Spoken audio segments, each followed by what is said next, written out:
Hi all. ఇవాళ ఎపిసోడ్లో దీప వాళ్ళ నాన్న ఫోటోకి దండం పెట్టుకోవడంతో స్టార్ట్ అవుతుంటుంది.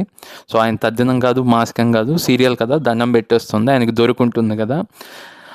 దాంతో శౌర్య వచ్చి అంటుంది, అమ్మ నువ్వు మీ నాన్న గర్వపడేలా చేసావు కదా, నేను కూడా మా నాన్న గర్వపడేలాగా చదువుకుంటాను అలా చెప్తుంది.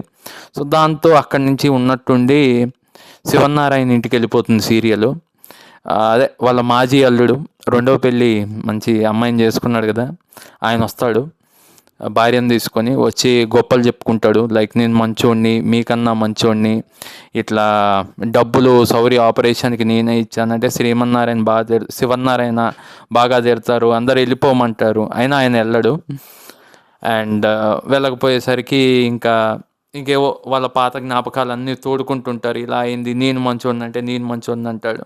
చివరికి దశరథ్ కూడా వెళ్ళిపోమంటాడు. వాళ్ళ ఫ్యామిలీ అందరినీ వాళ్ళ భార్యకి పేరు పేరున ఇంట్రడ్యూస్ చేస్తాడు. సో అలా అయిపోయింది ఆ ఫేస్ ఆఫ్తో. ఇవాళ ఎపిసోడ్ అంతా గడిచిపోయింది ఆ ఫస్ట్ దండం పెట్టుకునే ఎపిసోడ్ తర్వాత ఈ లోపల దీప వాళ్ళ అత్తగారు అనుకుంటుంటుంది, దాసు దీప ఎవరి కూతురు కనుక్కుంటున్నట్టున్నారు, ఆయన బాగుపడితే బాగుంటుంది అన్నట్టు అనుకుంటుంది. ఇంకా చివరికి ఆమె ఉంటుంది కదా, ఎవరు దశరథ భార్య, ఆమె ఏమని పొగుడుతుంది, లైక్ మీరు డబ్బులు ఇవ్వడం మంచిదైంది, దీప కూడా మా కూతురు లాంటిదే అని చెప్తుంది. దాంతో సీరియల్ ఎండ్ అయిపోతుంది. ఇవాళ ఏంటో దీపని ఎక్కువ చూపించలేదు, అలా కార్తీక్ బాబుని అసలు చూపించలేదు.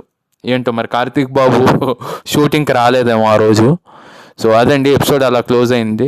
సో చాలామంది చూస్తున్నారు, ఛానల్ని సబ్స్క్రైబ్ చేసుకోవట్లేదు. Please subscribe my channel Harsha talks here for more videos. మొన్న 3000 పైన మెంబర్స్ చూశారు, కానీ చాలా తక్కువ మంది సబ్స్క్రైబ్ చేసుకుంటున్నారు.